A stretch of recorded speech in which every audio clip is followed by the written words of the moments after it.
शास्त्रों में तीन चीजों को बड़ा दुर्लभ बताया है। तीन चीजें ऐसी हैं जो बड़ी मुश्किल से मिलती है कि दुर्लभम त्रयमेवैतत् दैवानुग्रह हेतुकम् मनुष्यत्वं मुमुक्षत्वं महापुरुष संश्रयः।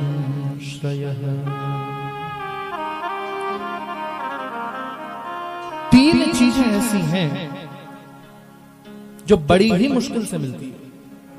दुर्लभम त्रयमेवैतत् दैवानुग्रह हेतुकम, देव के अनुग्रह से मिलती है, देव की कृपा से मिलती है। और देव का मतलब देवता नहीं है। देव कहते हैं भगवान कृष्ण को, भगवान नारायण को, भगवान राम को, यानी जो भगवान है वो देव है। देवानुग्रह हेतुकम, देव के अनुग्रह से मिलती है। अनुग्रह यानी कृपा, उसकी कृपा से मिलती है। कौन कौन सी चीजें? मनुष्यत्वम मुमुक्षत्वम महापुरुष संश्रयः। पहली चीज है मनुष्यत्वम, यानी ये मनुष्य शरीर। अब आप कहोगे कि महाराज हमने तो सुना है कि 84 लाख का चक्कर काटो और मनुष्य शरीर में आ जाओ। लेकिन मैं आपको एक बात बिल्कुल स्पष्ट कर दूं, 84 लाख का चक्कर काटने के बाद आपको मनुष्य शरीर मिलेगा ही मिलेगा, इसकी कोई भी गारंटी नहीं है। इसलिए हम ये ना सोचें अगर हमारा ये शरीर चला गया, छूट गया और हम अन्य किसी योनि में भी आ गए तो फिर 84 लाख का चक्कर काट के और वापस मनुष्य बन जाएंगे। तो इस चक्कर में हमें बिल्कुल नहीं पड़ना। इसलिए क्योंकि 84 लाख का जो आंकड़ा है ये फिक्स नहीं है कि इसके बाद तो मिलेगा ही मिलेगा। अगर 84 लाख के बाद मिल जाता तो दुर्लभ क्यों कहते हैं? और केवल भागवत नहीं कह रही है, आप गोस्वामी तुलसीदास जी का भी आश्रय लेंगे तो तुलसीदास जी रामचरितमानस में कह रहे हैं, बड़े भाग मानुष तन पावा। तुलसीदास जी भी क्या कह रहे हैं? ऐसे नहीं मिलेगा, बड़े भाग, जब भाग खुलेंगे तब मिलेगा। और मनुष्य शरीर इसलिए इतना अच्छा है कि इसकी ख्वाहिश तो देवता भी रखते हैं। सुर दुर्लभ, सुर यानी देवता, उन देवताओं को भी जो दुर्लभ है वह है मानव का शरीर। और देवता भी चाहते हैं कि हमें मनुष्य शरीर प्राप्त हो। देवता क्यों मनुष्य शरीर प्राप्त करना चाहते हैं? अरे तुम देवता हो, तुम स्वर्ग में रहते हो और स्वर्ग में रहने के बाद में भी तुम्हें मनुष्य शरीर प्राप्त करके संसार में आना है। क्यों चाहिए तुम्हें? तो पहले तो स्वर्ग समझना पड़ेगा कि क्या है। स्वर्ग किसे कहते हैं? स्वर्ग के अंदर आपको बहुत अच्छी फैसिलिटी प्रोवाइड कराई जाएगी। आपका रहने का कमरा बढ़िया होगा, आपके आसपास नौकर चाकर होंगे। भाई देवता है ना, स्वर्ग में तो देवता ही होते हैं सब। स्वर्ग के अंदर फैसिलिटी बहुत अच्छी प्रोवाइड कराई जाती है, लेकिन स्वर्ग में कथा वथा नहीं होती। स्वर्ग के अंदर तो बस आप सुख भोगो। पूरी दुनिया में ऐसे फल नहीं होंगे जैसे स्वर्ग में फल लगे हैं, ऐसे वृक्ष नहीं है जैसे वहां लगे हैं। वहां की वायु में सुगंधी है, वहां के पक्षी बड़े सुंदर हैं वहां पर। अब स्वर्ग का तो क्या बखान करें, 5 स्टार होटल तो आपने देखा होगा, बस उसी को दुगना कर दीजिए, यही स्वर्ग है। लेकिन स्वर्ग अगर इतनी अच्छी फैसिलिटी प्रोवाइड कराता है तो हम दुनिया में क्यों आए? देखो,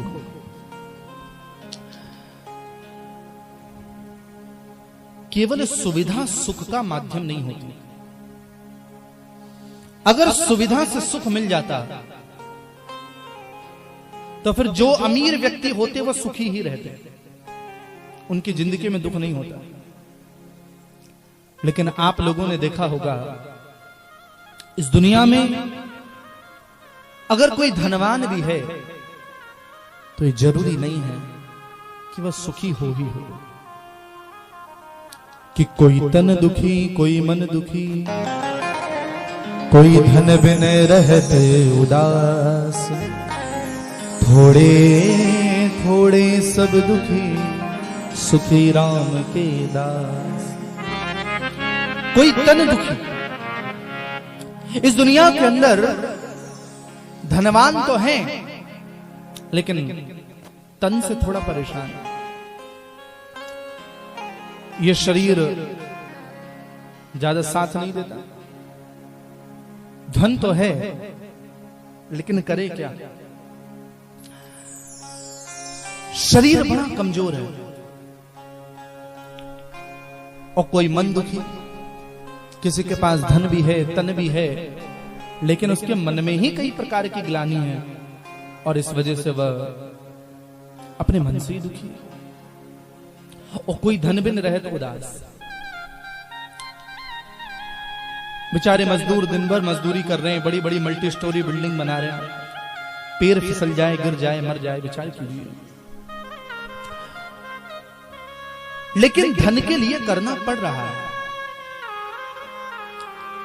तो कोई अपने शरीर से दुखी है, कोई अपने मन से दुखी है और कोई बिना धन के दुखी है। और इस दुनिया में ऐसा कोई नहीं जो छाती ठोक कर कह सके कि हम तो सुखी हैं, हमें तो कोई दुख है ही नहीं।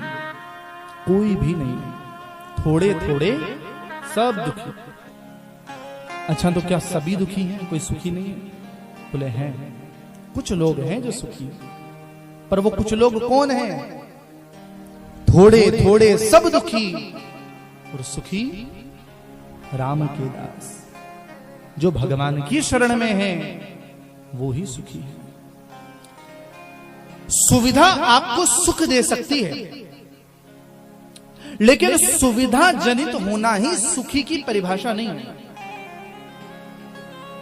हम लाखों रुपया महीना कमाते हैं और हजारों का गद्दा लेकर खरीद सकते हैं, लेकिन क्या नींद आ जाएगी? जरूरी नहीं। हम लाखों कमाते हैं, हजारों खर्च करके, और अपने कमरे के अंदर हम एसी भी लगा सकते हैं, पंखा भी लगा सकते हैं, लेकिन पैसे खर्च करके क्या सुख की नींद हम ले सकते हैं? अच्छा, सुविधा तो है ना, गद्दा भी बढ़िया है, कमरा भी बढ़िया है, शांति भी है, एसी भी लगा है, साउंड स्लीप की पूरी व्यवस्था है, लेकिन फिर भी नींद नहीं आ रही। इसका अर्थ है कि सुविधा सुख का माध्यम नहीं। स्वर्ग में सुविधाएं बहुत हैं, लेकिन सुख मिल जाए इसका कोई भरोसा नहीं, इसकी कोई गारंटी भी नहीं। इसलिए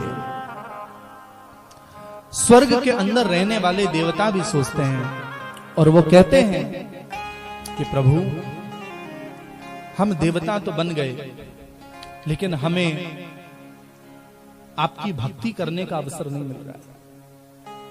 भोग के साधन जब ज्यादा हो जाते हैं तो फिर भक्ति में मन नहीं लगता। और देवता स्वर्ग में भोग भोग रहे हैं। हम लोग कहते भी हैं ना, वह तो स्वर्ग भोग रहे हैं। तो भोग के साधन अगर सामने हो तो फिर भक्ति कैसे होगी? हम सब लोगों ने सुना है कई कई राजा अपना राजमहल छोड़कर भक्ति करने चले गए जंगल के अंदर। यह भी एक साधन है। स्वर्ग के अंदर रहने वाले देवता भी कह रहे हैं कि प्रभु आप हम सबको मनुष्य बनाइए। सुर दुर्लभ सब ग्रंथन गावा।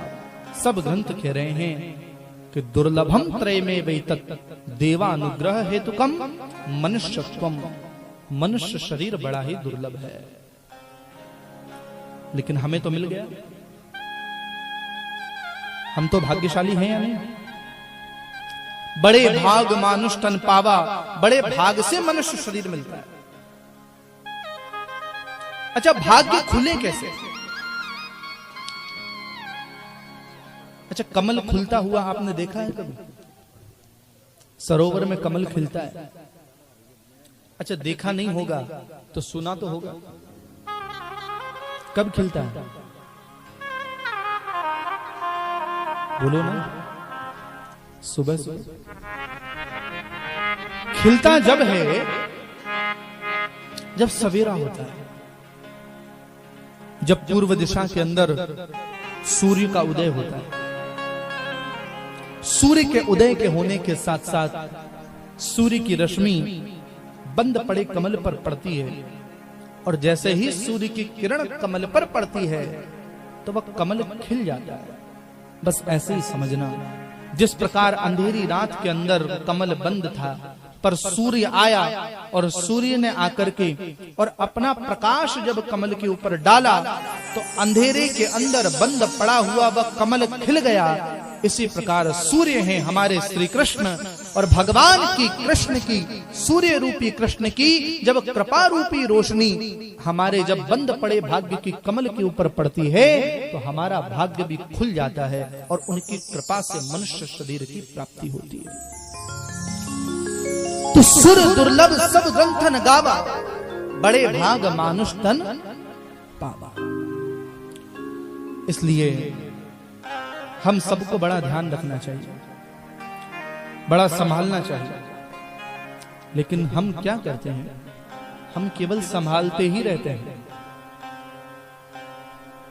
हम संभालते ही रहते हैं।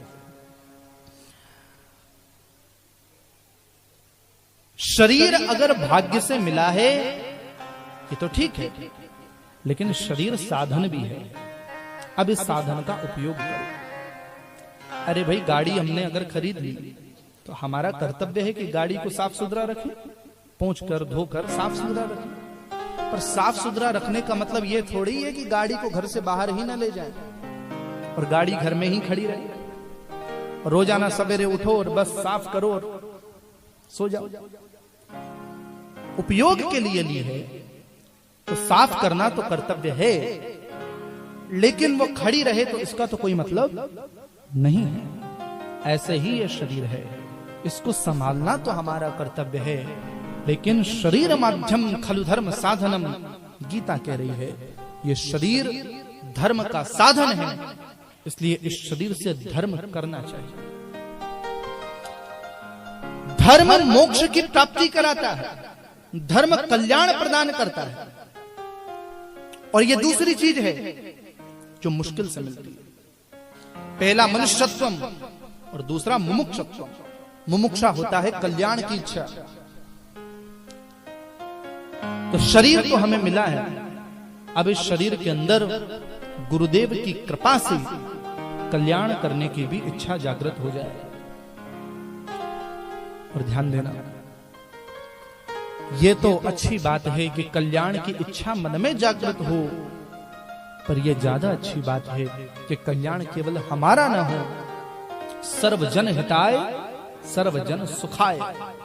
सबका हित हो, सबका सुख हो और सबको कल्याण प्राप्त हो, ऐसा साधन हमें करना चाहिए। तो मनुष्यत्वम मुमुक्षत्वम महापुरुष संश्रय। मनुष्यता भी श्रेष्ठ है, मुमुक्षुता भी श्रेष्ठ है, और महापुरुष संश्रय यानी गुरुदेव का आश्रय ये भी श्रेष्ठ है। ये बड़ी मुश्किल से मिलते हैं, और अगर मिलते हैं तो केवल एक कारण होता है, और वह कारण होता है भगवान की कृपा।